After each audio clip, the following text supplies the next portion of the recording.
অভিযোগ করবো না কখনো। অভিযোগ করবেন? অনেকে অভিযোগ করে, আল্লাহ আমার এটা দেয় নাই, ওইটা দেয় নাই, আমি এটা পাই নাই, ওইটা পাই নাই, ও পায় আমি পাই না কেন, ওর চাকরি হয় আমার হয় না কেন, ওর ব্যবসায় লাভ আমার লস কেন, ওর বউ সুন্দরী আমার টাকা লাগেন। আছে না নাই? না, অভিযোগ করবেন না।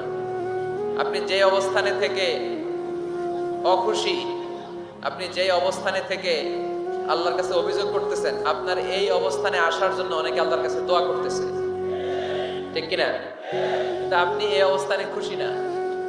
অনেকে এই অবস্থানে আসতে চায়, তাদের স্বপ্ন যে তারা একদিন আপনার স্থানে আসবে, কিন্তু আপনি আপনার জায়গায় থেকে খুশি না। এজন্য উনজুর ইলা মান হুয়া আসফালা মিনকা, তোমার চেয়ে যে খারাপ অবস্থায় আছে তার দিকে তাকাও, তাহলে তোমার মনের দুঃখ ঘুচিয়ে দিবে কে? আপনার চেয়ে যে খারাপ অবস্থানে আছে তার দিকে দেখেন কি অবস্থা। আপনি এইটা চান, ওইটা চান, কত কিছু লাগবে আপনার। হসপিটালে যে দেখেন ক্যান্সারে আক্রান্ত রোগীদের কি অবস্থা দেখেন। ক্যান্সার যার নেই কোনো অ্যান্সার, বাঁচবে না সে। ওরে যে জিজ্ঞেস করেন, ভাই আমি তো বাড়ি চাই, গাড়ি চাই, আমার অনেক অভিযোগ, আমি এটা চাই, ওটা চাই, তুমি কি চাও? ক্যান্সার আক্রান্ত রোগীটা বলবে, আমি কিচ্ছু চাই না, আমি খালি বাঁচতে চাই। ক্যান্সার আক্রান্ত রোগীটা কি চায়? শুধু কি চায়? বাঁচতে চায়। আর আমাদের অনেক কিছু লাগবে। এজন্য বেঁচে যে আছি এই জন্যই আলহামদুলিল্লাহ। শ্বাস প্রশ্বাস যে নিতে পারতেছি, বেঁচে আছি, অনেক দিয়েছে প্রভু, আর কিছু লাগবে না। আলহামদুলিল্লাহ পড়েন। চাওয়ার কোনো শেষ নাই, আছে? লাউ আন্না লিকুল্লি ইবনি আদম ওয়াদিয়ান মিন যাহাব আহাব্বা আন ইয়াকুনা লাহু ওয়াদিয়ান ওয়া লা ইয়ামলা ফাহু ইল্লা তুরাব। প্রত্যেক বনি আদমকে আল্লাহ তাআলা একটা করে স্বর্ণের পাহাড়ের মালিকও যদি বানিয়ে দেয়। কিসের পাহাড়? সবাই বলেন। দেখছেন শরীয়তপুরে? শরীয়তপুরে নাই স্বর্ণের পাহাড়? কোন দেশে আছে? সৌদি আরব। স্বর্ণের পাহাড় নাই, স্বর্ণের খনি আছে। স্বর্ণের পাহাড় এই পৃথিবীতে হবে না, স্বর্ণের পাহাড় পাওয়া যাবে জান্নাতে, ঠিক কিনা? প্রত্যেককে যদি আল্লাহ একটা করে স্বর্ণের পাহাড়ের মালিকও বানিয়ে দেয়, তারা আরো একটা স্বর্ণের পাহাড়ের মালিক হতে চাইবে। আচ্ছা বুঝে শুনে উত্তর দেন তো, আল্লাহ যদি আমাকে একটা স্বর্ণের পাহাড়ের মালিক বানিয়ে দেয়, আমার 14 পুরুষ এই পাহাড়, স্বর্ণের পাহাড় কেটে কেটে ভেঙে ভেঙে বিক্রি করে খেয়েও এই পাহাড়ের অর্ধেক কি শেষ করতে পারবো? তাহলে আরেকটা লাগবে কেন? স্বভাব, ঠিক কিনা? স্বভাব কি? মাইকের সমস্যা? শোনা যায় নাকি যায় না? ইয়েস নাকি নো? শোনা যায়? মাশাআল্লাহ। তো হাত দেখালেন কেন? এটা শোনা যায় না? তোমাদের ইয়েস নাকি নো? এই যে কই ইয়েস। হ্যাঁ, ইয়েস নাকি নো? অর্ধেক কইছি ইয়েস, অর্ধেক কইছে নো। আলামিন কই রে ভাই তুমি? আমাদের আলামিন ভাই কই? একটু ইয়েস করে দাও। এখানে যেখানে যেখানে নো আছে এগুলো কি করে দিতে হবে? ইয়েস। তো একটা স্বর্ণের পাহাড়ের মালিক যদি আমি হই, আমার 14 পুরুষ খেয়েও শেষ করতে পারবে, তারপরেও আমি আরেকটা কেন চাই? স্বভাব। আল্লাহর হাবিব বললেন এটা স্বভাব। ওয়ালা ইয়ামলা আফাহু ইল্লা তুরাব। কবরের মাটি ছাড়া কোনো কিছুই তার এই জিহ্বাটারে থামাতে পারবে। যার আছে যত বেশি, তার আরো চাই তত বেশি। কিরে ভাই এখানে কি? এই যে ভাইরা, তোমরা আওয়াজ করো না। শরীয়তপুরের মানুষ এভাবে শরীয়ত লঙ্ঘন করলে হবে? চুপচাপ বসো, চুপচাপ বসো। আপনারা প্রজেক্টর দেন নাই না? কই? রাস্তায় দেওয়া, যে কেউ দেখতে পারবে তো ওইখানে চলে যাও। ওইখানে আমি আছি তো, ওই রাস্তায় আছি আমি, ওদিকে যাও। বিশাল বড়, দেখা যাবে একেবারে।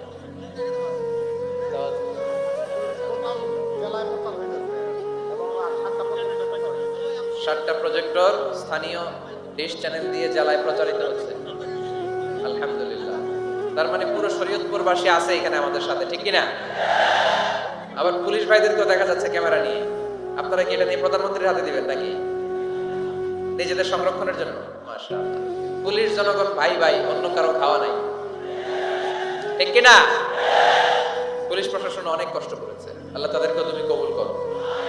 র্যাবের ভাইরাও এসেছে, তাদেরকে কবুল করো। গোয়েন্দা বিভাগের ভাইরাও এসেছে, তাদেরকেও কবুল করো। এই এলাকার ওসি সাহেব, উনি আমাকে নিয়ে এসেছেন, ওনার নাম আবার আজহার। আমি এই আল আজহারে পড়াশোনা করছি। তো আজহার ভাইকেও তুমি আল্লাহ দিনের জন্য কবুল করো। প্রশাসনের অনেক ভাইদেরকে দেখা যাচ্ছে নিরাপত্তা শৃঙ্খলার ব্যবস্থাপনায় ওনারা আছে, ওনাদেরকে আমাদের সহযোগিতা করা উচিত। কিছুক্ষণ পর পর যদি তোমরা হই হুল্লোড় করো, তাহলে একটা কথা আমি শুরু করব, মাঝখানে আবার থেমে যাবে। আমি কি বলছিলাম সব হারিয়ে যাবে, তোমাদের লস। তোমরা টাইম কিল করলে আমি বেশি টাইম দিতে পারবো না, কারণ আমার আরো প্রোগ্রাম আছে, কালকে দুপুরে আছে, রাতে আছে, প্রতিদিন প্রোগ্রাম। সো অল্প কিছু সময় কথা বলবো, আমাকে নিস্তব্ধ নিঝুম নিস্তব্ধ একটা রাত উপহার দিতে পারলে আমি তোমাদেরকে সুন্দর একটা কোরআনের তাফসীর উপহার দিতে পারবো। আর তোমরা চিল্লাফাল্লা করলে তোমাদের লস হবে। মানুষের আছে যত বেশি, তার চাই তত বেশি।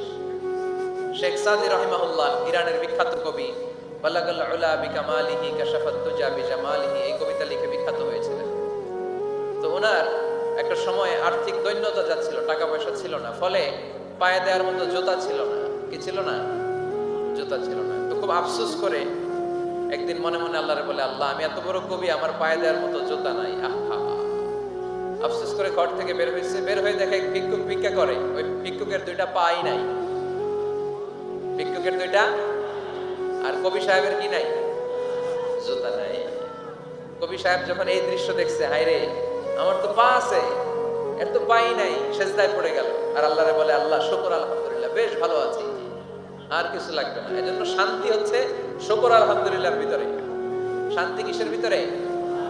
শুকর আলহামদুলিল্লাহর ভিতরে। এজন্য আওয়াজ করে পড়েন আলহামদুলিল্লাহ। আপনার চাহিদার কোনোদিন শেষ হবে না। দেখবেন যার পা নাই, সে পা দেখে আফসোস করে, ইস লোকটা হেঁটে যায়, কি সুন্দর যায়, আমি তো হাঁটতে পারি না, যদি হাঁটতে পারতাম, যদি দুইটা পা থাকতো। যার পা আছে, সে সাইকেলওয়ালাদেরকে দেখে আফসোস করে, ইস আমার যদি একটা সাইকেল থাকতো তাহলে তার হাঁটা লাগতো না, সাইকেল দিয়ে বাজারে যেতাম। যার সাইকেল আছে, সে আবার হুন্ডাওয়ালাদেরকে দেখে আফসোস করে, ইস একটা হুন্ডা যদি থাকতো তাহলে তো ভো ভো করা যাইতো না। হুন্ডাওয়ালার আফসোস আছে প্রাইভেট কারওয়ালাদের দেখে, তারা আফসোস করে, ইস আমার যদি একটা কার থাকতো তাহলে তো কার চালাইতে পারতাম। যাদের প্রাইভেট কার, এদেরও আফসোস আছে, ইস আমার যদি একটা হেলিকপ্টার যদি থাকতো তাহলে তো উড়াল মারতে পারতাম, ঠিক না? হেলিকপ্টার ওয়ালাদেরও আফসোস আছে, আমার যদি একটা জেট প্লেন থাকতো, jet plane, private jet plane, ও প্রিন্স ওয়ালিদ বিন তালালের মতো 70% মেড অফ গোল্ড, তার একটা জেট প্লেন আছে, এটার 70% স্বর্ণ দিয়ে বানানো। তার মানে চাওয়ার কোনো শেষ আছে? নাই। সুখ শান্তি যদি চান, অলওয়েজ পড়বেন আলহামদুলিল্লাহ। কে পড়বেন? টাকা যার বেশি, টেনশন তার বেশি। সাধারণত টাকা যার বেশি, রোগ তার বেশি। টাকা যার বেশি, শান্তি তার কম। আপনি খোঁজ নিয়ে দেখেন, 1000 কোটি টাকার মালিক, ঘরে শান্তি নাই। স্ত্রীর সাথে মনোমালিন্য, স্ত্রী যায় একদিকে, উনি যায় আরেকদিকে। পোলায় কই যায়, পোলায় নিজেও জানে না, মেয়ের অবস্থা খারাপ, আরেক ছেলের সাথে হাঁটে। তো এই হচ্ছে এদের লাইফস্টাইল। সবাই না, আল্লাহওয়ালা যারা তারা ভিন্ন। রাতে এদের ঘুম হয় না, অনেকগুলো ঘুমের ট্যাবলেট খেয়ে ঘুমাতে হয়, ঘুম আসে না, ঘুম আসে না। কিন্তু রিক্সাওয়ালা, কুলিওয়ালা, দিনমজুর, এদের রোগ বালাই আছে? কথা বলেন। খাওয়ার সমস্যা আছে, ঘুমের সমস্যা আছে, শুইলেই ঘুম আসে, যেখানে রাইত ওইখানেই গাই।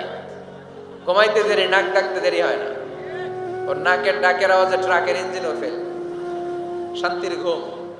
এই জন্য সবসময় শান্তি খুঁজতে হবে। কি খুঁজবো? শান্তি দেওয়ার মালিককে।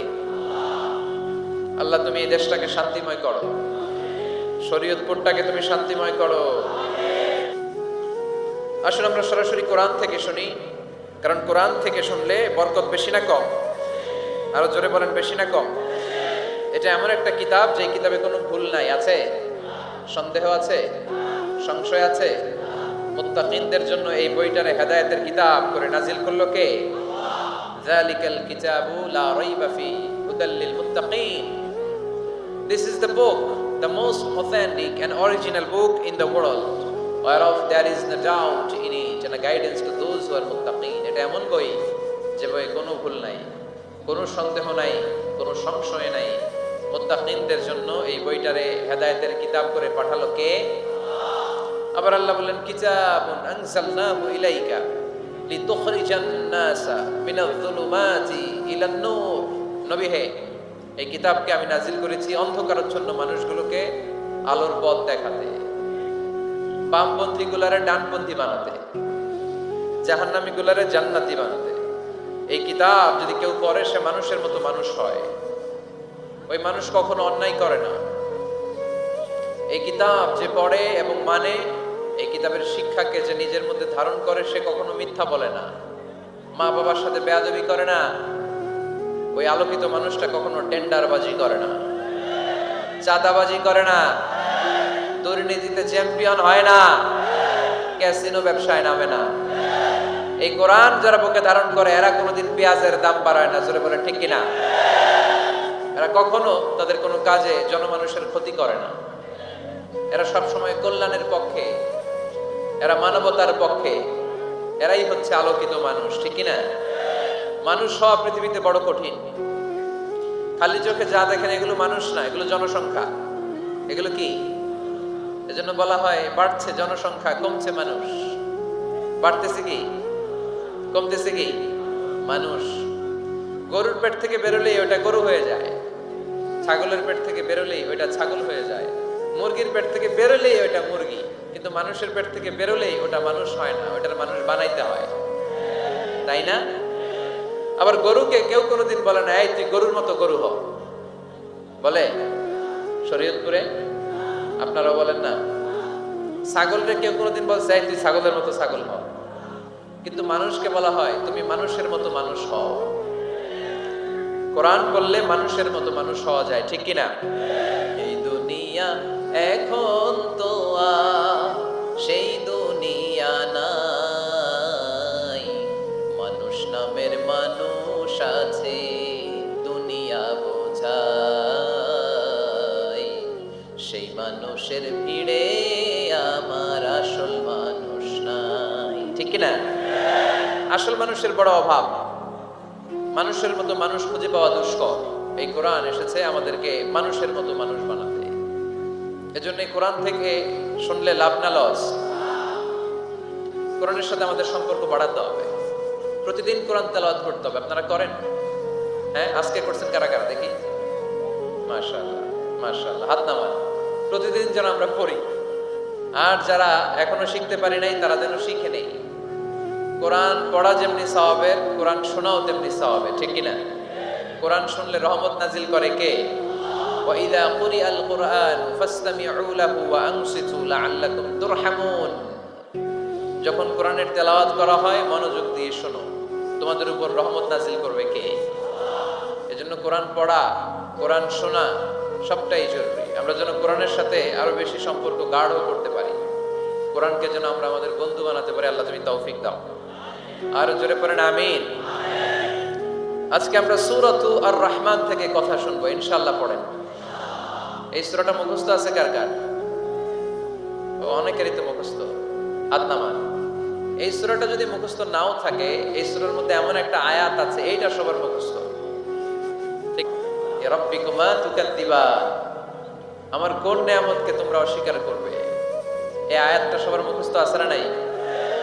মজার ব্যাপার হলো এই আয়াতটা আল্লাহ তাআলা এই সূরার ভেতরে একবার, দুইবার, 5 বার, 10 বার নয়, 31 বার উল্লেখ করেছেন।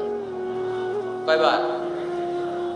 10 বার বললেও তো হইতো, 20 বার বললেও তো হতো, 31 বার বললেন কেন? তার মানে এটা জরুরি। এটার সিগনিফিক্যান্স, তাৎপর্য অনেক বেশি। যে জিনিস যত গুরুত্বপূর্ণ এটা বারবার বলতে হয়, ঠিক কিনা? এজন্য আল্লাহ তাআলা বারবার বলেছেন, বারবার আমাদেরকে সচেতন করেছেন। ফাবিআইয়ি আলাই রাব্বিকুমা তুকাদ্দিবান। আল্লাহ বলেছেন, এই মানব জাতি আর জিন জাতি, আমার কোন নিয়ামতকে তুই অস্বীকার করবি? বল, কোন নিয়ামতকে অস্বীকার করবেন? বলেন। আল্লাহর কোন নিয়ামতকে অস্বীকার করার কোন সুযোগ আছে? ওয়া ইন তা'উদ্দু নি'মাতাল্লাহি লা তুহসুহা ইন্নাল ইনসানা লাযালুমুন কাফার। যদি আমার নিয়ামতগুলো গুনতে শুরু করে দাও, গুনতে গুনতে তোমার জীবন শেষ হয়ে যাবে, হায়াত ফুরিয়ে যাবে। আমি আল্লাহর নিয়ামত গুনে কশিন কালেও তোমরা শেষ করতে পারবে।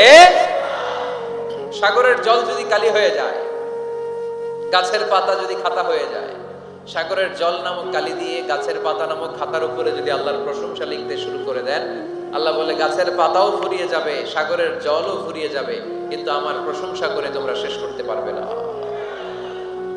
এজন্য আল্লাহর প্রশংসা করতে হবে বেশি বেশি নাকি কম কম? কম কম না বেশি বেশি?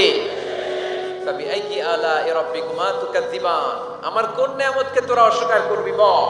ও mankind and jinnkind, which of my mercy and blessings you wanna deny?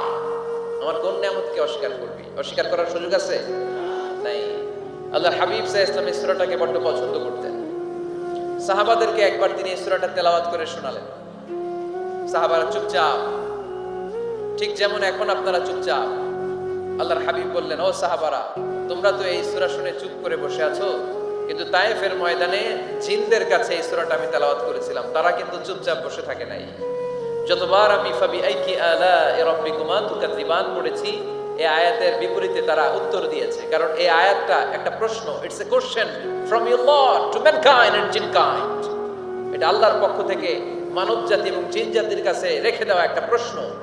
ফাবিআইয়ি আলাኢ রাব্বিকুমা তুকাযযিবান, আমার কোন নিয়ামতকে অস্বীকার করবি তুই? আল্লাহর কোন নিয়ামত অস্বীকার করার কোনো ক্ষমতা আমাদের আছে? নাই, অসম্ভব। এজন্য এটা একটা প্রশ্ন। আল্লাহর হাবিব বললেন, ও আমার প্রাণের সাহাবারা, তোমাদের সামনে যখন সূরা আর রহমান তেলাওয়াত করলাম তোমরা চুপচাপ, কিন্তু তায়েফের ময়দানে যখন জিনদের কাছে তেলাওয়াত করেছি তখন তারা চুপচাপ থাকে নাই। যতবার আমি ফাবিআইয়ি আলাኢ রাব্বিকুমা তুকাযযিবান তেলাওয়াত করেছি, প্রত্যেকটা আয়াত শেষে এই প্রশ্নের উত্তর তারা দিয়েছে। সুবহানাল্লাহ।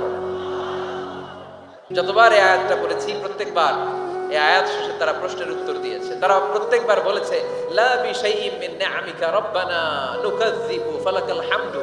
আল্লাহ, তোমার কোন নিয়ামত অস্বীকার করার কোনো সুযোগ নাই, সব প্রশংসার মালিক তুমি।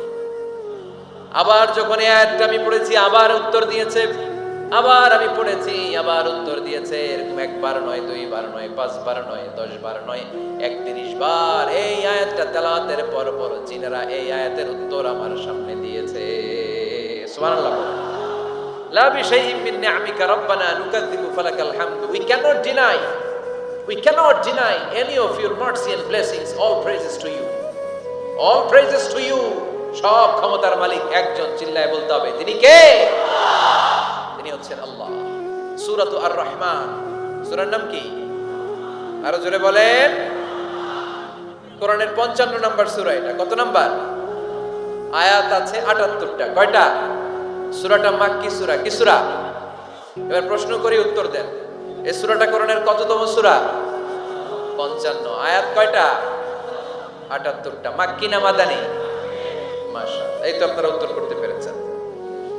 এই সূরাটার একটা চমৎকার নাম আছে। বাইহাকী শরীফে আল্লাহর হাবিব সাল্লাল্লাহু আলাইহি ওয়াসাল্লাম ইরশাদ করেন, ইন্না লিকুল্লি শাইইন আরুস ওয়া আরুসুল কুরআনি সূরাতু আর রহমান। আল্লাহর হাবিব বললেন, সবার জন্য একজন নববধূ আছে, কোরআনেরও একটা নববধূ আছে। কোরআনের নববধূর নাম হচ্ছে সূরা আর রহমান। আওয়াজ করে সুবহানাল্লাহ বলতে পারলেন না? নববধূ বুঝেন তো? হ্যাঁ, নতুন বউ। নববধূ মানে কি? আল্লাহর হাবিব বললেন, ইন্না লিকুল্লি শাইইন আরুস ওয়া আরুসুল কুরআনি সূরাতু আর রহমান। সবার জন্য একটা নববধূ আছে, কোরআনেরও একটা নববধূ আছে। কোরআনের নববধূর নাম সূরা আর রহমান।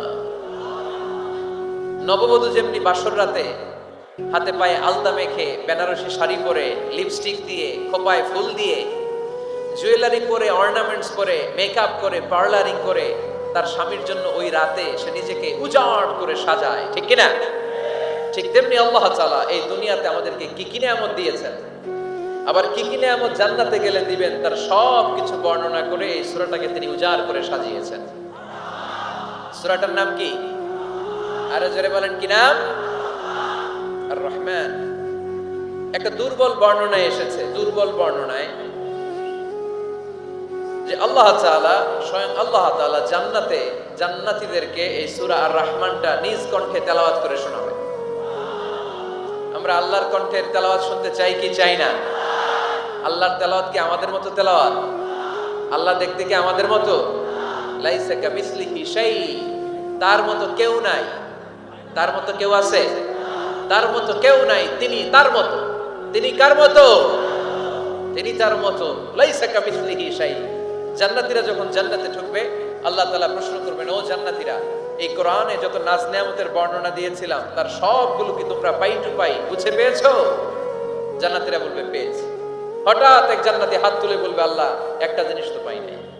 সবাই বলে পাইছি, তুমি পাও নাই। কি পাও নাই? কয় আমনেরই তো পাই নাই। সুবহানাল্লাহ পড়বেন না? আপনাকেই তো পাই নাই। সব দেখলাম, সব খাইলাম, সব দেখলাম, কিন্তু আপনারে তো দেখলাম না। আল্লাহ তাআলা তখন বিশাল জান্নাতের এক কনফারেন্স রুমে সবাইকে বসিয়ে আল্লাহর দিদার মানুষকে দেখাবেন। আল্লাহ তাআলা তার গোপন সৌন্দর্যকে সেদিন জান্নাতীদের সামনে প্রকাশ করে দিবেন। আল্লাহর হাবিব বসবেন ওই কনফারেন্স রুমে সবার সামনে। আল্লাহর হাবিবের পেছনে বসবে অন্যান্য নবীরা, তারপরে সোহাদা, সালেহীন, আউলিয়া সবাই বসবে ওই জান্নাতের কনফারেন্স রুমে। আমরাও যেন বসার জায়গায় পাই, আল্লাহ তুমি তৌফিক দিয়ে দিও। আল্লাহ তাআলা অনেকগুলো নূরের পর্দার পেছন থেকে নূরের ছলকানি মারবেন। ওই ছলকানি এক মুহূর্তের জন্য দিবেন। এক মুহূর্ত। কয় মুহূর্ত? 70,000 নূরের পর্দার কথা বলা হয়, এই বর্ণনাটাও দুর্বল। পর্দা আছে কিন্তু কয় হাজার জানে কে? আল্লাহ। ওই পর্দা সরিয়ে আল্লাহ তাআলা সৌন্দর্যের বা নূরের ছলকানির এক আলোক ছোটা জান্নাতীদের সামনে তুলে ধরবেন এক মুহূর্তের জন্য। কয় মুহূর্ত? আলোক ছোটা দিয়েই আবার নাই, আবার সরাই ফেলবেন। ওই এক মুহূর্ত দেখে জান্নাতীরা পাগল হয়ে যাবে, অপলক নেত্রে তাকিয়ে থাকবে এইভাবে, চোখের পলক ফেলবে না, চোখ মেলে তাকিয়ে আছে। কিন্তু সামনে কিন্তু আল্লাহর নূর আর নাই, কারণ ওইটা আসছিল কয় মুহূর্তের জন্য? এক মুহূর্ত পরে নাই। কিন্তু কি যে দেখলাম, কত সুন্দর! কোটি কোটি বছর এরকম অপলক নেত্রে জান্নাতীরা তাকিয়ে থাকবে। ইন্নাল্লাহা জামিলুন ইউহিব্বুল জামাল। আল্লাহ নিজে সুন্দর, সৌন্দর্যকে পছন্দ করেন। আল্লাহর চাইতে সুন্দর কিছু হতে পারে? চিল্লায় বলেন পারে? পৃথিবী সুন্দর, মানুষ সুন্দর, আসমান সুন্দর, জমিন সুন্দর, সুন্দরে সুন্দরে পাল্লা। জানি না কত সুন্দর তুমি আল্লাহ, জানি না কত সুন্দর তুমি আল্লাহ। সুবহানাল্লাহ পড়েন। আল্লাহ তাআলা তার সৌন্দর্যকে সেদিন জান্নাতীদের সামনে তুলে ধরবেন। এই সূরাটা নাজিলের একটা ব্যাকগ্রাউন্ড আছে। আল্লাহর হাবিব সাল্লাল্লাহু আলাইহি সাল্লাম মক্কার জমিনে কাফিরদেরকে দাওয়াত দিতে লাগলেন, আল্লাহর ইবাদত করো, আল্লাহর জিকির করো, আল্লাহর প্রশংসা করো। এরকম দাওয়াত দিতে দিতে কিছুদিন পরে বিষ্ণু ইসা ইসলাম বলতে শুরু করলেন, রহমানের ইবাদত করো, রহমানের জিকির করো, রহমানের পায়ে সেজদায় লুটিয়ে পড়ো। তখন কাফেররা প্রশ্ন শুরু করে দিল, মুহাম্মদ এতদিন বলতা আল্লাহ, এখন কইতেছো রহমানের কথা, আসলে কোনটা? আল্লাহরে তো আমরা চিনি, রহমানরে তো আমরা চিনি না। আল্লাহর দাওয়াত দিচ্ছ, আল্লাহর গুণগান গাইছো, আল্লাহকে আমরা চিনি জানি, কিন্তু রহমানটা আবার কে? সে আবার কবে আসলো, কোত্থেকে আসলো, কবে থেকে আছে, কতদিন থাকবে? রহমানরে তো আমরা চিনি না। ওরা রহমান চিনে না। এজন্য আল্লাহ তাআলা রহমানকে চিনায় দেওয়ার জন্য আর রহমান নামে একটা সূরা নাযিল করে দিলেন। وَإِذَا قِيلَ لَهُمُ اسْجُدُوا لِلرَّحْمَنِ قَالُوا وَمَا الرَّحْمَنُ। যখন তাদেরকে বিশ্বনবী বললেন রহমানের পায়ে সেজদা দাও, রহমানের জন্য সেজদায় লুটিয়ে পড়ো, قَالُوا وَمَا الرَّحْمَنُ, তারা বলল রহমানটা আবার কে? রহমান কে?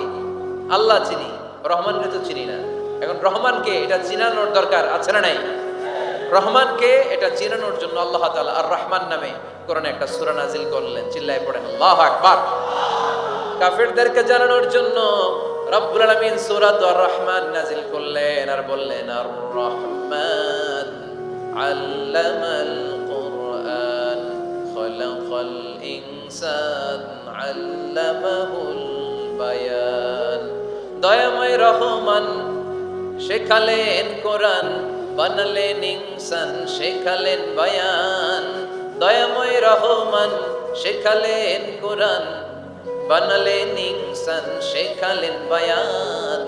দয়াময় রহমান শেখালেন কোরআন, বানালেন ইনসান, শেখালেন বায়ান। দয়াময় রহমান শেখালেন কোরআন, বানালেন ইনসান শেখালেন বয়ান। আল্লাহু আকবার। আল্লাহ বলেন রহমানকে চিনো না? আর রহমান আল্লামাল কোরআন খলাকাল ইনসান আল্লামাহুল বায়ান। আমি হলাম রহমান, আমি দয়াময়, আমি মেহেরবান। আমার দয়ার কোনো শেষ নাই, আমার মায়ার কোনো শেষ নাই। আমার দয়া ভালোবাসা ছাড়া এই পৃথিবীতে কোনো কিছু হওয়া সম্ভব